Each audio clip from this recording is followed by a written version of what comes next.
अस्सलाम वालेकुम जी। इमरान खान की बहन अलीमा खान साहिबा का ये कहना है कि बहुत हुआ, तहरीक इंसाफ एक बड़ी तहरीक की तैयारी करे। उस तहरीक की तैयारी ऐसे करे, इतना दबाव बढ़ाए कि इमरान खान को वापस वो तमाम इंसानी हकूक़ मिल जाएँ जो कि उनको मिलने चाहिए, उनके पास होने चाहिए। बात बड़ी ठीक है, लेकिन तहरीक इंसाफ अभी तक कोई भी तहरीक चलाने में नाकाम रही है और लग ऐसे रहा है कि ये तहरीक भी नहीं चला सकेगी। क्या तहरीक इंसाफ की लीडरशिप कॉम्प्रोमाइज़ है? क्या तहरीक इंसाफ की लीडरशिप डील किए बैठी है? सवाल अब बहुत ज़्यादा उठना शुरू हो गया है और मुझे लगता है आपका जवाब वही है इसमें जो मेरा है, ये जवाब दीजिएगा। क्या आपको लगता है तहरीक इंसाफ की तमाम लीडरशिप कॉम्प्रोमाइज़ हो चुकी है? ये इमरान खान को बेच चुके हैं। दूसरी जानिब पाकिस्तान के मुफ्ती आज़म साहब, जो कि पाकिस्तान में मौजूद हर किस्म के होने वाले जुल्म पर नहीं बोल सके आज तक कभी भी। सरकारी मौलवी समझते, मुफ्ती आज़म मौलाना तकी उस्मानी साहब हैं, उन्होंने एक फतवा छिक मारा है। फतवा ये है कि डिजिटल करेंसी, क्रिप्टो करेंसी हलाल है। क्रिप्टो करेंसी हलाल, क्या मैं बकवास बात कर रहा हूँ? क्रिप्टो करेंसी इज़ हराम, डिजिटल करेंसी हलाल है, लेकिन क्रिप्टो करेंसी इज़ हराम। अल हराम हो चुकी है, तो हम अब क्या करें चौधरी साहब? हम तो इधर क्रिप्टो करेंसी का वजीर लगा के, वो बिलाल बिन साकिब रख के वेला बैठ के ब्रो क्रिप्टो ब्रो लगा के बैठे हुए हैं। अगर क्रिप्टो करेंसी हराम है तो वो वजीर क्या कर रहा है? इन सारी चीज़ों पर बात होगी जनाब। पहले बल्कि क्रिप्टो श्रिप्टो की ही गुफ्तगू फरमाते हैं। पूरी वीडियो एंड तक देखिएगा, मज़ा आपको भरपूर आएगा और सही स्वाद आ जाएगा आपको। अदील राजा, सच की आवाज। मैं हूं अदील राजा, आप देख रहे हैं मेरा यूट्यूब चैनल। सब्सक्राइब ज़रूर कीजिएगा, फीडबैक भी दीजिएगा जनाबे वाला। साथ मेंबरशिप और सुपर थैंक्स आपके पास मौजूद है। एक बंदे ने कहा क्या भिखारी कतरे तो अच्छा नहीं कहता जनाबे वाला। मुफ्ती तकी उस्मानी साहब, जो कि दुनिया के इस्लामिक फाइनेंस की लीडिंग अथॉरिटी माने जाते हैं, उन्होंने जनाब फ़िक़्ह के लिहाज से एक और बड़ी फतवा दे दिया है। और वो फतवा क्या है, मुझे नोट्स देखने पड़ेंगे। गलती हो जाए, इस्लामी चीज़ होती है, केयरफुल रहना चाहिए आपको, बिला वजह पंगा नहीं लेना चाहिए। जितना समझ आए उतना करो, ज़्यादा ना करो। उन्होंने जनाब वाला एक फ़तवा दिया है, ठीक है। ये क्या क्रिप्टो करेंसी हराम है? उन्होंने कहा जी हराम है। अब सवाल ये है कि क्या क्रिप्टो करेंसी वाकई माल नहीं है, या फ़िक़्ह को नई टेक्नोलॉजी के मुताबिक दोबारा इज्तिहाद की ज़रूरत है? ये सवाल ये भी तो करना पड़ेगा ना। जाए दुनिया आगे से आगे बढ़ती जा रही है, इस्लाम में इज्तिहाद का ऑप्शन इसलिए है कि हम आगे बढ़ सकें। मुफ्ती तकी उस्मानी के बयान का जो खुलासा है वो ये कि क्रिप्टो करेंसी माल नहीं है, ये डिजिटल लेजर में एक फ़र्जी नंबर दर्ज है, इसलिए इसे ख़रीदो फ़रोख्त या लेन देन शरअन दुरुस्त नहीं है। अब यानी कि जो क्रिप्टो रख के बैठे हुए हैं, ख़ासतौर पे शाख डार साहब के साहबजादे, उनके पास बहुत क्रिप्टो है, वो इंटरेस्ट भी उनका बहुत ज़्यादा है, तो वो सब हराम है। अली डार साहब, मैं आपको ये बताना चाहता हूँ, रज़ा डार साहब जिन्होंने $5 लाख क्रिप्टो में इन्वेस्ट किया, तो एक हराम काम कर रहे थे। अब पॉइंट क्या है इसमें? तकी उस्मानी साहब ने कहा जी इस्लाम में माल की तारीफ़ क्या है? फ़िक़्ह हनफ़ी, माल वो चीज़ है जिसकी वो कीमत हो, जिसे लोग सेव करें, जिससे जायज़ फ़ायदा हासिल किया जा सके, मलकियत इसकी और उसमें तस्लीम की जा सके। अब सवाल यही है, बिटकॉइन, इथेरियम, यूएसडीटी, ये इस तारीफ़ में आते हैं कि नहीं आते? पॉइंट नंबर 2 था मुफ्ती साहब का, ये माल नहीं है। इनके मुताबिक दलील नंबर 1 उनकी थी कि क्रिप्टो कोई रियल नहीं है, ये ना सोना है, ना चांदी है, ना हुकूमत की ज़मानत है, ना ये कोई एहसास है, बस ये कोड है, ये फ़र्ज़ी है जी। ये कोड है 379 tree free free free free.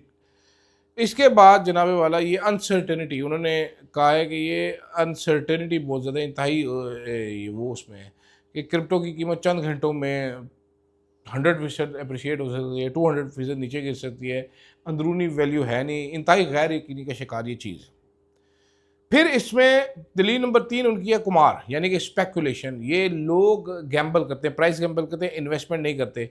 अभी ख़रीदा, थोड़ी देर बाद महंगा हुआ, बेच दिया, फिर ख़रीदा, फिर महंगा, जुए से मुश्तबह है। 5वीं दलील है लार्ज स्कैम्स इसमें होते हैं, पम्प एंड डंप होता है, फेक प्रोजेक्ट्स होते हैं, खदशात में शामिल है। अच्छा, अब यूएसडीटी पे वो कह रहे हैं जी यूएसडीटी भी कोई ठीक चीज़ नहीं है। लोग कहते हैं यूएसडीटी तो डॉलर है, लेकिन मुफ्ती साहब ने जो कहा है उसके मुताबिक ये डॉलर नहीं, डिजिटल क्लेम है।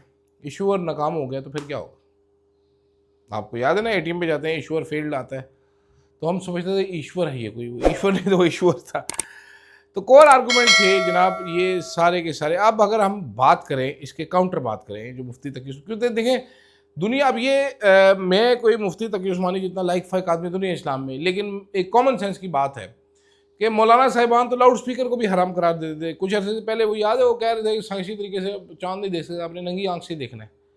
फिर बड़ी बड़ी एनके लगा के देखने चले थे, टेलीस्कोप भी नहीं यूज़ करते थे, माइक को भी हराम कहते थे। तो दुनिया आगे बढ़नी है, इस्लाम ने इसलिए ऐसी चीज़ें इन बिल्ट फंक्शन रखे कि आगे बढ़ सके तेज़ी के साथ।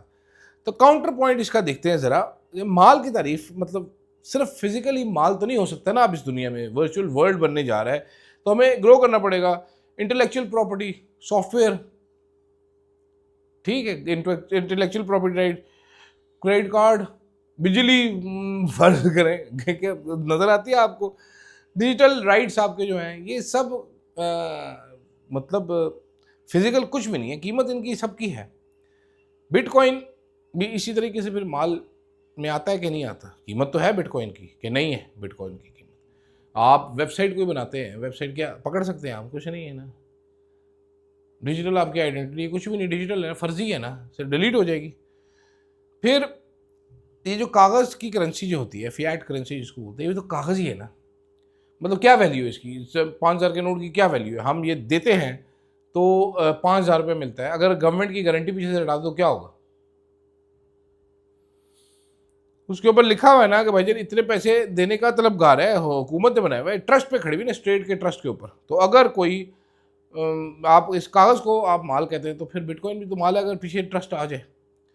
उसके बाद जनाब उर्फ़ की अहमियत है, इस्लामी फ़िक़्ह में उर्फ़ बहुत अहम असूल है कि पूरी दुनिया अगर बिटकॉइन को एसेट मान रही है, तो मेरा ख्याल है उर्फ़ ये कंप्लीट नहीं होगा। उसके बाद ब्लॉकचेन, ये सिर्फ नंबर नहीं होते, देखें ये अब अंडरस्टैंड करने की ज़रूरत है ना, ये नंबर नहीं है, ये पूरी क्रिप्टोग्राफिक ओनरशिप है। जैसे आपकी वहाँ पर तो चलते ही नंबर है ना, वहाँ पर कोई आपको उस जाके वटे तो नहीं रखेगा ना, पीछे सर्वर में नंबर चलेगा। और जिस तरह दुनिया आगे बढ़ रही है उस तरफ उसके बाद जी, माल अगर ना होता तो ये ETF बनते ही ना, रिजर्व लोग रखते ही ना, कंपनियां बैलेंस शीट में क्यों दिखाती है हमारे इतना क्रिप्टो है। इवन आप दुबई में जाएं तो दुबई में आप ये क्रिप्टो देके गाड़ी खरीद सकते हैं, क्रिप्टो देके गाड़ी खरीद सकते हैं, क्रिप्टो से आप शॉपिंग कर सकते हैं। अगर आप कर सकते हैं तो ये माल है, somebody is willing to trade you for it, वो आपको फिजिकल चीज़ दे रहा है, एसेट दे रहा है।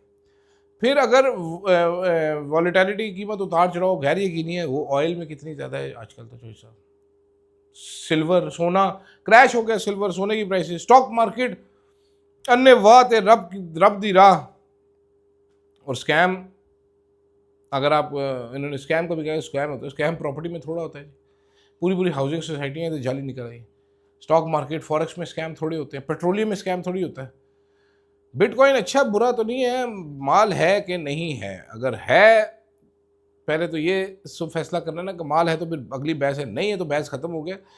अब मुफ्ती साहब की 3 राय है, उलमा साहब की। पहली राय है कि क्रिप्टो मुकम्मल नाजायज़ है, मुफ्ती तकी उस्मानी से कई उलमा है। दूसरी है असल क्रिप्टो जायज़ है लेकिन स्पेकुलेशन नाजायज़ है। तीसरी राय बिटकॉइन जायज़ है, मीम कॉइन जो है ना वो नाजायज़ है, स्कैम नाजायज़ है, लेवरेज नाजायज़ है। ये कहानी है। अब मैं तो परेशान बिलाल बिन साकिब के लिए हूँ कि वो भाई क्रिप्टो ब्रो बेचारा हमारे चक्कर में पूरी दुनिया फिर रहा है, यहाँ पर वज़ीर बन के हमें बेवकूफ़ बना के हमारे पैसों से यशी पट्टी जा रही है। तो अब उसने जो यहाँ से जो कुछ किया वो हराम है कि हलाल है, समझ ही नहीं आ रहा। देखते हैं जनाब, क्योंकि बतौर रियासत हम क्रिप्टो में बहुत ज़्यादा इंटरेस्टेड है। मुफ्ती साहब ने कह दिया वो हराम है, वेरी इंटरेस्टिंग फॉर मी। दूसरी तरफ भाईजान जो सवाल शुरू में किया था, अलीमा खान कह रही है वक्त आगे का तरीके इंसाफ वाले चलाएं। अभी खुल के अगर बात करें तो तरीके इंसाफ नहीं चाहती कि अलीमा खान कोई भी उनके बारे में बात करे, उनको कुछ भी कहे। They don't want Aleema Khan in their life. जैसे मैं कुछ लोगों को अपनी ज़िंदगी में नहीं चाहता, मैं चाहता हूँ नहीं। आज जिस तरह मैंने जिस बंदे को मैं अपनी ज़िंदगी में बहुत चाहता हूँ, मैंने उससे मांगे पैसे, मैंने कहा 50 लाख भेज दे, मैंने गाड़ी खरीदनी है। नहीं, 50 लाख भेज दे, गाड़ी 50 लाख से महंगी, मैंने कहा तू 50 भेज दे, उसने नहीं भेजे। उसने आगे से मेरे बैंक की स्टेटमेंट्स मांगी। ये मैंने वाक़या आपको बताना था क्योंकि वो बंदा ये वीडियो देखेगा और उसके बाद उसको मुझे मैसेज आ जाना चाहिए कि काले आदमी ये तूने क्या बोला मेरे बारे में, लेकिन ये सच है बेट पुत्र, तेनों मैं ऐसी तरह हम तेरी बेइज्जती करेगा, ऑनलाइन बेइज्जती करेगा। तो अलीमा खान से वो कुछ लेना देना नहीं चाहते। ये जो लड़ाई है, इन्होंने इतना नुकसान दिया है कि अलीमा खान अगर बोल दें कि ये करना है तो पार्टी पूरी कोशिश करती है कि ये ना करना पड़े ताकि अलीमा खान फेल हो जाए। इसी वजह से तहरीक इंसाफ ने कोई एहतजाज भी नहीं किया, कुछ भी नहीं किया। और हामिद मीर साहब जो हैं, उन्होंने जो बोला है, उनका ये कहना है कि तहरीक इंसाफ की सारी क़यादत कॉम्प्रोमाइज़ है और इस कदर कॉम्प्रोमाइज़ है कि इनसे बात करते हुए डर लगता है।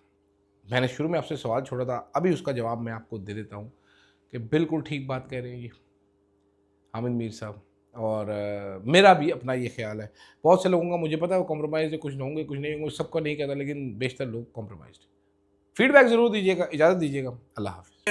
Truth on the mic. शहर शहर में नाम गूंजे, फ्लो है आग, हर खबर पहले, दुश्मन भागे आगे भाग, आवाज उठाए ना डरे ना झुके, अदील राजा, अदील राजा, देखे सारी दुनिया, power of the press, Adeel Raja, Adeel Raja, Adeel Raja.